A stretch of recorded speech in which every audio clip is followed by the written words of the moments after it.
आप देख रहे हैं दुनिया बोल है, लेकिन क्रिकेट में तो कल दुनिया ही गोल होके रह गई। ख़वातीन और हज़रात, ये वक्त भी आना था कि हम टेस्ट मैच जीतने गए और हार गए बांग्लादेश से इन बांग्लादेश। कल जब हम बात कर रहे थे अपने एक्सपर्ट से तो उन्होंने कहा नहीं नहीं, हम कुछ ना कुछ तो करेंगे, लेकिन हमने कुछ भी नहीं किया। ना बैटिंग ना बॉलिंग और फील्डिंग तो अल्लाह माशाल्लाह। अगर हमारे पास मोहम्मद रिजवान की वो क्लिप्स आई हैं, मैं चाहूँगा कि हम पहली फुर्सत में वो तो चलाएं ना कि और हम जो दे यू गो, मोहम्मद रिजवान ने एक कैच छोड़ा, उसके बाद मोहम्मद रिजवान मतलब ये बहुत क्रूशल मोमेंट था जिस वक्त पाकिस्तान को विकेटें चाहिए थी। उसके बाद मोहम्मद रिजवान ने एक स्टंप छोड़ा, दे यू गो, एक और बहुत ही क्रूशल, और ये भी इन्होंने स्टंप छोड़ा, very crucial. And then Mohammad Rizwan when he came out to bat, उन्होंने वो समझे कि पर्थ वाका में बैटिंग कर रही, left the ball. This was humiliation at its peak. मुझे समझ में नहीं आ रहा कि मोहम्मद रिजवान, जिनका पूरा पीएसएल ही इसी तरह का गुजरा जिस तरह का उनका टेस्ट मैच गुजरा है, ये तो I don't know what's wrong with our team, what's wrong with him, मुझे समझ में नहीं आ रहा। कल जब परसों सलमान अली आगा की प्रेस सामने आई थी, सलमान ने बोला कि अगर ब्रेव होगा बांग्लादेश और 270 पर हमें रखे, मतलब हमें देगा 270 बनाने के लिए, और फिर हम उनके ये कर लेंगे, चेस कर लेंगे, तो जी हाँ बिल्कुल हम जीत जाएंगे। ब्रेव इनफ क्या, उन्होंने बोला 270 240 पे ख़त्म करते हैं, जाओ जो कर सकते हो कर लो। फिर हमने बोला नहीं, हम तो सिर्फ 163 ही कर सकते हैं, और फिर हमने 163 किए और उसके बाद हमारी पूरी टीम आउट हो गई और हम 104 रन से बांग्लादेश से ये मैच हारने में कामयाब हो गए, बिकॉज हम बड़ी कामयाबी के साथ कंसिस्टेंटली मैचेस हार रहे हैं। तीसरा टेस्ट मैच हम हार चुके हैं। सैयद मोहम्मद अवैस हमारे साथ मौजूद है, क्रिकेट के एक्सपर्ट। अवैस भाई, बुरा लगता है बोलते हुए, लेकिन इट्स अ शेम। मतलब आप बांग्लादेश से हार रहे हैं और आपके सारे अच्छे नाम हैं उसमें, मतलब वो नाम जिनके ऊपर हम रिलाय करते रहे हैं, लेकिन इस तरह का फेलियर। हाँ देखें, जो आपने एक स्टार्ट में भी कहा, इट्स अ शेम, मैं फिर कहता हूँ, क्योंकि जब आप बांग्लादेश की बात करते हैं तो बांग्लादेश के खिलाफ हम लोग अभी तक पाकिस्तान, जो कुल मिला के जो पाकिस्तान में खेले थे अभी तक हम खेले हैं, तो लगभग शायद हम 6 टेस्ट मैच में से 5 टेस्ट मैचेस हार चुके हैं। अगर आप शान सुद की कप्तानी की बात करें तो हमने वेस्ट इंडीज से भी शिकस्त खाई, हमने आई गेस ऑस्ट्रेलिया से भी हमने शिकस्त खाई, उसके बाद ये आपके सामने बांग्लादेश वाली सूरत हाल है, और इंग्लैंड के खिलाफ भी हमने शिकस्त खाई थी। तो एज सच को अच्छी इंप्रेशन आपको नजर नहीं आते टेस्ट मैच के अंदर। एक वक्त था, आपको याद हो, हम कहते थे कि यार टेस्ट चैंपियनशिप का कब हम फाइनल खेलेंगे, तो जो सूरत हाल इस वक्त टीम की है, ये तो मुझे लगता है 2-3 साल हमें लग जाएंगे फाइनल खेलते हुए, क्योंकि जब आप पाकिस्तान टेस्ट टीम की बात करते हैं आपकी प्रायोरिटी नहीं है। अभी आप रिजवान की बात कर रहे थे, ये कल 2-3 दिन से हम अपने खुद शो में डिस्कस कर रहे हैं, अगर कि आप रिजवान की, अगर आप बॉडी लैंग्वेज की बात करें, आपको रिजवान नजर ही नहीं आते विकेट कीपिंग के अंदर। आज भी आपको पता है, एक बात की जाती थी कि Rizwan is one of the best gloves man of Pakistan, इसमें कोई डाउट नहीं था, लेकिन समझ में नहीं आ रही कि साइकोलॉजिकल प्रेशर है जो पीएसएल के अंदर सूरत हाल बनी, वो शायद अपने आप को बताना चाह रहे हैं कि नहीं यार, मैं भी पाकिस्तान टीम के लिए खेल सकता हूँ, मैं अच्छा परफॉर्म कर सकता हूँ। उनकी विकेट कीपिंग स्किल्स आप देख लें, बहुत बेकार थे। पहली इनिंग्स में उन्होंने अच्छा परफॉर्म किया, दूसरी इनिंग्स में जो उनको बॉल पड़ी, जो काफी अंदर, आपको पता, शार्प अंदर आई थी, वो थोड़ा सा डिफिकल्ट जरूर था बैट्समैन के। लेकिन रिजवान का एक इशू है, बैट एंड पैड का गैप, वो हमेशा आपको नजर आएगा, क्योंकि जिसपे वो अभी भी ज्यादा नजर आते हैं। लेकिन coming back to the captaincy, में थोड़ा सा हैरान इस पे था कि इनिशियली अगर आप पहले भी अगर आप देखें, जिस वक्त बांग्लादेश बैटिंग कर रहा था, तो आपकी कोशिश होती है कि आप अटैकिंग मोड फील्ड रखते हो टेस्ट क्रिकेट के अंदर। शान मसूद ने जिस तरीके से अपना कप्तानी की है यहाँ पर, एक तो फील्ड आपने ओपन कर ली कि उनके बैट्समैन आके इजीली रिलैक्स होकर आपको नजर आए कि वो सिंगल्स करते हुए उन्होंने पार्टनरशिप्स बिल्डअप की। वैसे पाकिस्तान ने बड़ा अच्छा 15 ओवर बड़े जबरदस्त निकाले थे, मैं पहली इनिंग्स की बात कर रहा हूँ। उसके बाद जब आप बॉलर कॉम्बिनेशन की बात करते हैं, क्योंकि हम लोग गए थे एक जेन्युइन स्पिनर के साथ, बेरेस अगर आप जरा कंपेयर करते हैं Bangladesh bowlers versus Pakistani batsman, हमारे पास सात सात लेफ्ट हैंड बैट्समैन मौजूद थे, जिसकी वजह से मुझे जो सबसे बड़ा थ्रेट था वो था कि नहीद राना बहुत ज्यादा आपको टफ टाइम देगा।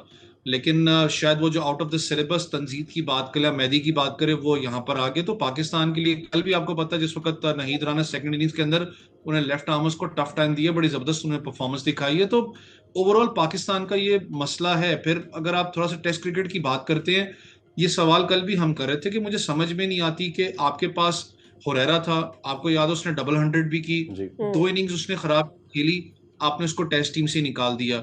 इससे पहले आप अगर प्लेयर्स की बात करते हैं, इमरान भट्ट एक लड़का आपके पास आया था, आपने कहा जी कल का one of the best batsman हमें मिल चुका है, स्लिप कॉर्डन एरिया बड़ा तगड़ा हो गया।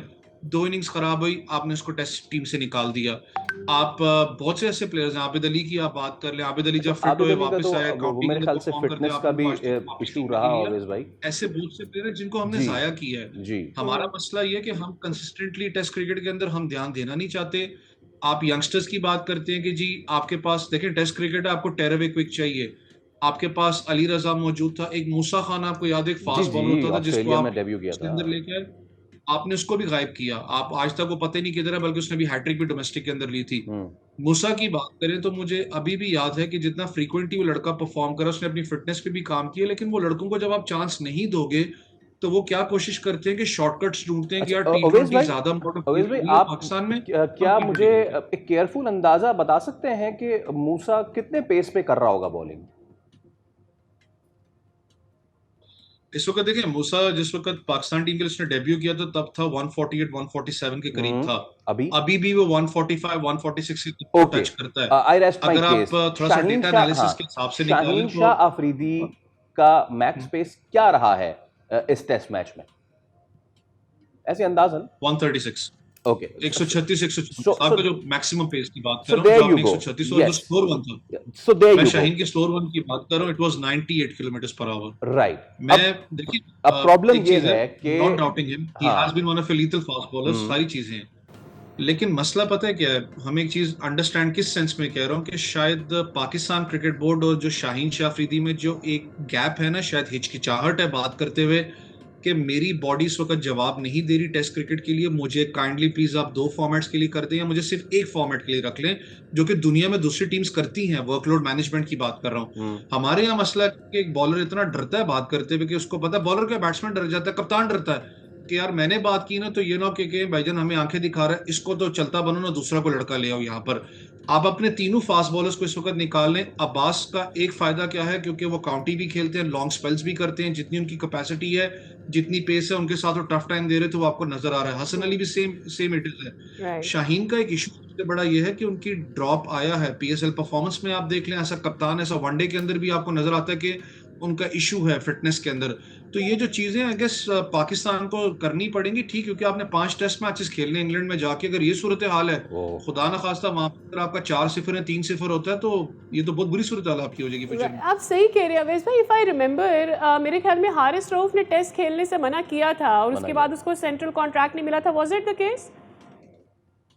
देखिए, मैंने आपको कहा ना कि वर्कलोड मैनेजमेंट का एक सवाल होता है कि प्लेयर की, अब फॉर एग्जांपल अगर चले मैं अपनी एग्जांपल देता हूँ, मैं सामने आपको बैठा हूँ, आई वाज नेवर अ 4-डे बॉलर क्योंकि मेरी बॉडी सस्टेन नहीं करती। One day T20 is a good format for me, मैं खेलता रहा हूँ, लेकिन मेरे अंदर भी हिचकिचाहट थी। ये तो पाकिस्तान की टीम है, इसके अंदर भी हिचकिचाहट होती है प्लेयर्स की। जब आपकी क्रिकेट बोर्ड के अंदर मामला डिस्टर्ब हो तो क्रिकेट जो प्लेयर्स हैं वो भी डिस्टर्ब होते हैं, वो डरते हैं बात करते हुए कि यार मैंने अगर इस सेटअप से बात की, ये सेटअप मुझे नहीं पता कितने टाइम पे चलना है। सरफराज अहमद को अभी आप कोचिंग स्टाफ में लेके आए हैं ना, what ever the result is, मेरी सिर्फ ये ख्वाहिश है कि यार एटलीस्ट 2 साल तो एक सेटअप को रहने दो ना, ताकि प्लेयर्स थोड़ा सा रिलैक्स हो बात करते हुए। हमारा मसला, मैंने कहा ना, कप्तानी का। वर्ल्ड कप अभी सर्फ के ऊपर, आपके वनडे का 7-8 महीने रह चुके हुए हैं।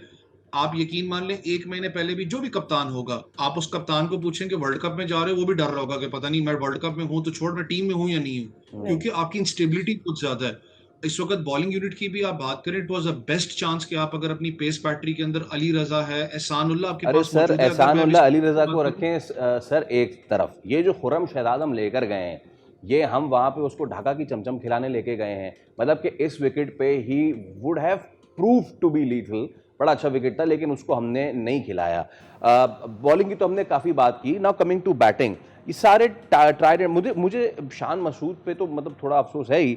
सऊद शकील, मतलब कि he is supposed to be the best batsman when it comes to tackling the spin. What happened with him? What happened with the batting actually? वो कौन सा प्रेशर था जो अवैस और फजल पे नहीं था और बाकियों पे था? सीनियर्स पे।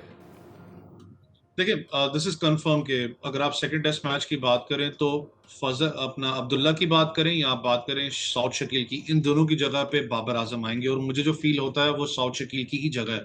आपने राइट पॉइंट आउट किया, क्वेटा ग्लैडिएटर्स से लेकर अब तक की सफर की आप बात करें, साउथ शकील आपको स्ट्रगल करते हुए नजर आए हैं, चाहे विद कैप्टनसी की बात करें, चाहे विद बैटिंग यूनिट की बात करें। क्योंकि जिस वक्त आप पाकिस्तान की हिस्ट्री उठा के देखते हैं, आपकी तीसरी और चौथी इनिंग्स, वहां पर पाकिस्तान की बैटिंग हमेशा आपको फ्लॉप नजर आई है, क्योंकि हमें वो जो प्रेशर के ऊपर बिल्डअप करना होता है वो हमें आज तक आया नहीं है।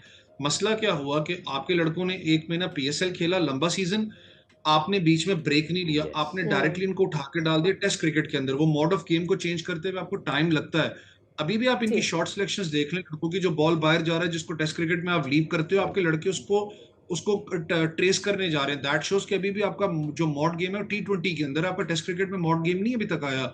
लेकिन जिस वक्त आप पाकिस्तान की ओवरऑल परफॉर्मेंस की बात करें, खास करके फिर बात जो आपने भी खुरम शहजाद की बात की कि वन ऑफ द बॉलर्स जिसको निप भी मिलता है, बॉल भी अच्छी बाहर निकालता है, वो एक अपना लीथल वेपन आपका इस अपना मैच के अंदर हो सकता था। एक और बेंच के ऊपर एक लड़का मौजूद है, जब उसका पूरा जूस निकल गया, जब उसकी एज डिक्लाइन पे आई, अमाद बट की बात करूंगा, अब आप उसको उठा के लेके one of the best allrounders in Pakistan domestic. उसने सियालकोट को भी रीजन जितवाया हुआ है, कंसिस्टेंटली परफॉर्म किया, लेकिन बेचारा कभी पाकिस्तान टीम खेल ही नहीं सका। एक T20 के सही लिए मुझे याद है इंग्लैंड लेके गए थे, उसको खिलाया नहीं, जो आप वाली बात है, शायद सिर्फ घुमाने लेके गए थे, मैनचेस्टर ये है या नॉटिंघम ये है, उसको घुमा के वापस लेके आए, वो बेचारा वापस पाकिस्तान टीम में नहीं आया। सही आज भी आपने उसको बेंच पे बिठाया हुआ है, मुझे ये फील होता है कि शायद अभी भी आप उसको ड्रॉप कर दोगे टेस्ट के बाद।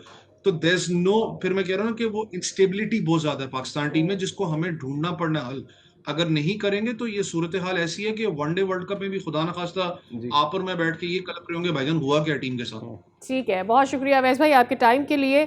कुछ मामला ऐसे, आप तो वैसे so much for your time, आप ये कह रहे थे कि T20 मॉड से वापस आना बड़ा मुश्किल है। मैं वंडर करी हूँ कि नाहीद के अंदर कौन सी ऐसी बैटरी लगी हुई है कि वो यहाँ पे PSL खेल रहा था, फिर अपने मुल्क में जाके बैट एज अ बॉलर बेहतरीन परफॉर्म कर रहा है। वो बैटरी फिगर आउट करेंगे हम।